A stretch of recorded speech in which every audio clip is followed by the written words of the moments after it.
Hello and welcome to the arcade. You know, these days a lot of us gamers are looking to get the most out of every dollar that we spend on this hobby. The rise of the $80 video game is not just a nightmare, but a fully realized dystopia that we now live in. Okay, I'm being dramatic, but you get my point. Nobody wants to spend that much on a single game. And that's fine because there are plenty of games out there that offer just as much fun as the next new Nintendo title, but for way less money. So today we're talking about my favorite bang for your buck video games. We'll discuss how much they cost, how long you can expect to play them, and if they're better with or without mods, if you're on PC or a console that supports them. So what are the best bang for your buck games? Well, let's talk about it. First off, I gotta say, even though two of the games I'll talk about today do have extensive modding communities, you really don't need mods to rank these games in the bang for your buck category.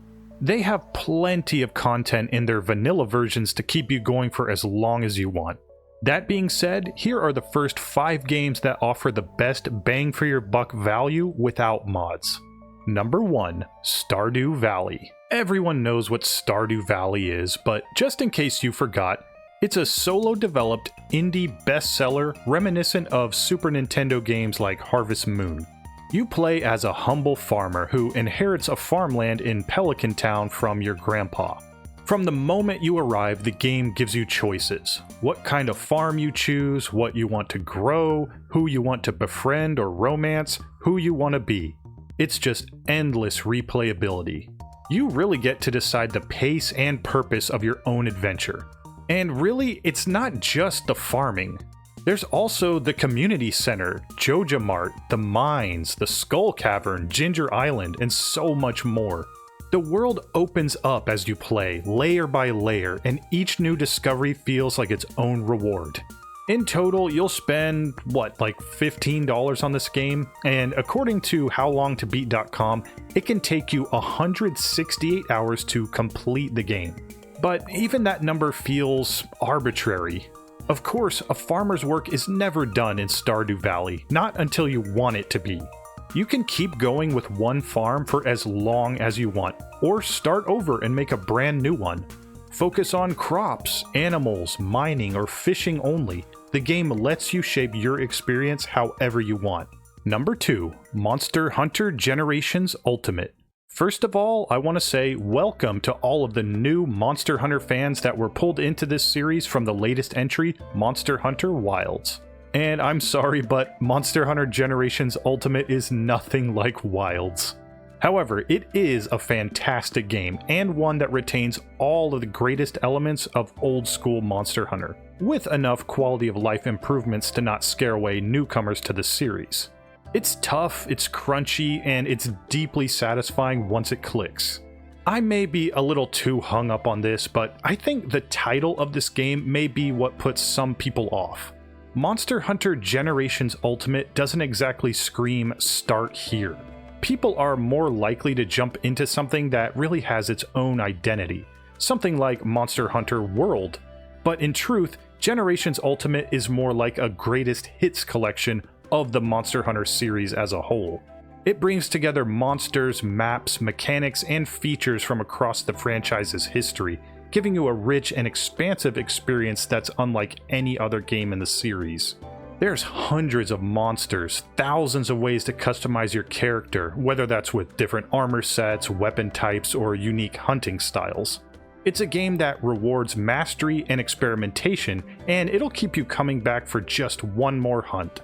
For MHGU, it'll usually be around $40, but I've seen it go on sale for as low as $5, so make sure to only snag it when it's on a big discount.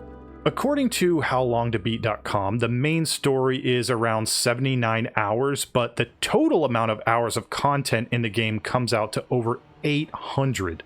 Definitely the best bang for your buck in the Monster Hunter series. Number 3, Elden Ring.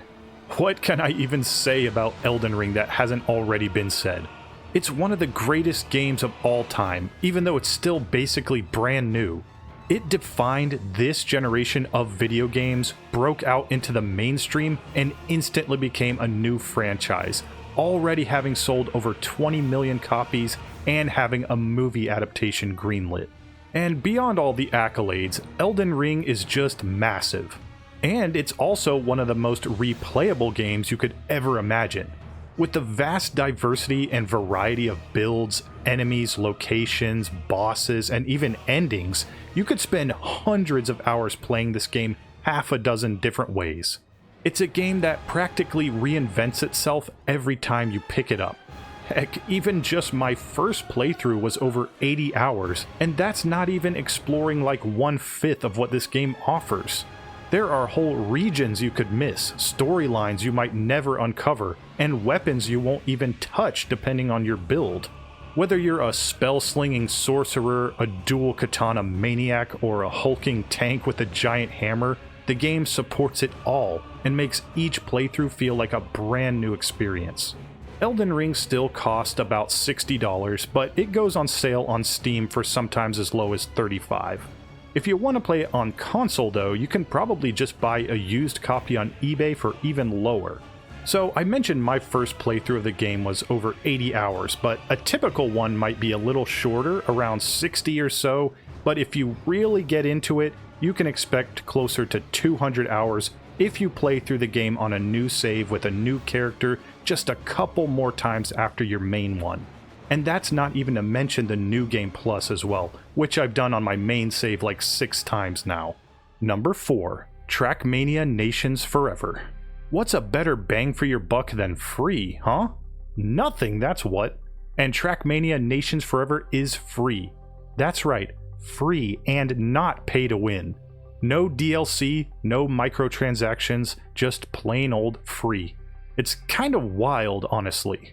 Over a decade of support from the community who builds their own tracks, plus the 65 tracks from the base game, an extremely active online speedrunning community, and lots of YouTube content. It's kind of astonishing what this game has accomplished over the years.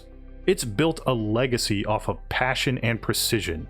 But honestly, it's not hard to see why if you play it for yourself. It's hard to imagine a more tightly polished arcade racing sim. Excellent track design, incredible physics, and an addictive just one more race feel. This game can really suck you in and make you spend lots of late nights just grinding out one more try to get a better time on your favorite or most hated tracks. So as far as time spent on this game, it's kind of unlimited. You can probably get all the author medals on all tracks in around 60 to 100 hours, but if you want to try building your own tracks or breaking a world record, you could easily spend over 1,000 hours on this game just learning the techniques that the pros use. If you're that kind of obsessive gamer, you could really sink thousands of hours into this one. Number 5. Tetris. The greatest puzzle game of all time. The definition of easy to learn, hard to master. A timeless piece of art regardless of the medium. Tetris is undeniably one of the most important games of all time.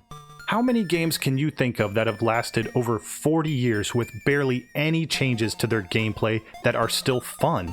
I could probably count on one hand the other games in the company of Tetris. That kind of staying power is unheard of, yet here it is, generation after generation, still hooking people with the exact same falling blocks. It's something you could spend a lifetime playing and mastering and still have fun even when you're playing it on your deathbed. Whether it's your first game or your 1,000th, Tetris always finds a new way to challenge you, relax you, or completely absorb you. No story, no characters, just pure perfect gameplay. Now, you could buy any version of Tetris you want. Most of them are going to be anywhere from $0 to $30. All the big releases of the game are worth playing, but the original Game Boy or NES versions are just as fun as they ever were. Just go with the free version if you can. And as far as how many hours to expect, that's really tough to call with Tetris. According to howlongtobeat.com, you can complete the game in anywhere between 3 and 13 hours. But why would you want to complete it? The fun of Tetris is its replayability. It's always fun no matter how many hours you've sunk into it. You can enjoy it for as long or as little as you want. No pressure, just fun. Now, like I said earlier, these next games that I'll talk about don't necessarily need mods to be considered good bang for your buck options, but they do offer hundreds of hours worth of more content with free mods. So I felt like I just had to mention that. So anyways, here's the last two games. Number 1. Skyrim. When Skyrim released in 2011, we all knew it was something special. And it still holds up today as a great action RPG no matter which version of it you play. Whether you're revisiting it for the 5th time or jumping in for the first, there's still something magical about stepping out of that cave and seeing the world open up in front of you. One of the best things about Skyrim these days is the absurdly large modding community. Admittedly, I have not played around with too many mods myself, but when I look at some of these, I could see why no one would ever want to play vanilla Skyrim again. There are complete overhauls, visual enhancements, new quests, player homes, mechanics, you name it. It's like a whole new game built on top of one of the most beloved RPGs of all time. Skyrim is already a game whose base version has over 100 hours of good content. But then you add mods on top of that? We are talking thousands of hours worth of gameplay. It's the kind of game that really never leaves your hard drive, and for good reason. You can sometimes find the game for less than $5, but let's be honest, you probably already own a version of this game. I will say, don't pay more than $20 for this one if you can help it. Number 2. Mount and Blade Warband. The last game on the list is a favorite of mine that I don't really talk about that much, but it has had a big impact on me and my taste in games. Mount and Blade Warband might just be the ultimate bang for your buck game. For the same price of a cup of coffee, you get a massive medieval sandbox that blends strategy, action, and role-playing into one endlessly replayable experience. Every playthrough feels fresh. You could be a noble knight, or a ruthless bandit, a savvy trader, or an ambitious warlord. You could join a faction, or start your own kingdom, or just play as a mercenary. There's no set story, just you writing your own. Combat is intense. Real-time battles with hundreds of troops, where you control both your character and your army. So it's not just a hack-and-slash game. You're managing formations, morale, and tactics in the heat of the battle. And outside of battle, there's deep kingdom management.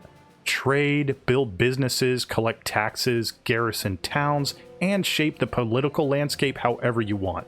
You could describe this one as Total War meets Skyrim with a dash of The Sims. The character progression system lets you customize your build from combat skills to leadership traits. You can forge alliances or betray everyone. It's up to you, it's your story. And if that's not enough, the modding community is incredible. There are full conversions like A World of Ice and Fire, which is Game of Thrones, and The Last Days, which is Lord of the Rings, plus thousands of mods that add new factions, maps, and mechanics, all for free. The game also runs on low-end PCs, it's often on sale for just a few bucks, and it offers hundreds if not thousands of hours of gameplay. Warband doesn't just give you value, it gives you a whole medieval world to conquer. Sometimes bang for your buck doesn't necessarily mean hours of gameplay to dollars spent ratio. For some people, it might just be the amount of enjoyment per dollar spent. With my list, I try to balance both ideas, but you could easily switch any entry on my list for something like one of the popular multiplayer games that you played with your friends, or a single-player game that impacted you and changed your life and your taste in video games. There's really no one way to define the value of a video game. It can vary from person to person. Now, I know what you're thinking. How could you not include Minecraft, Terraria, or Factorio? Well, I haven't played any of those games yet, but if you think they're worthy of my list, let me know in the comments below. And as always, until next time, thank you so much for watching.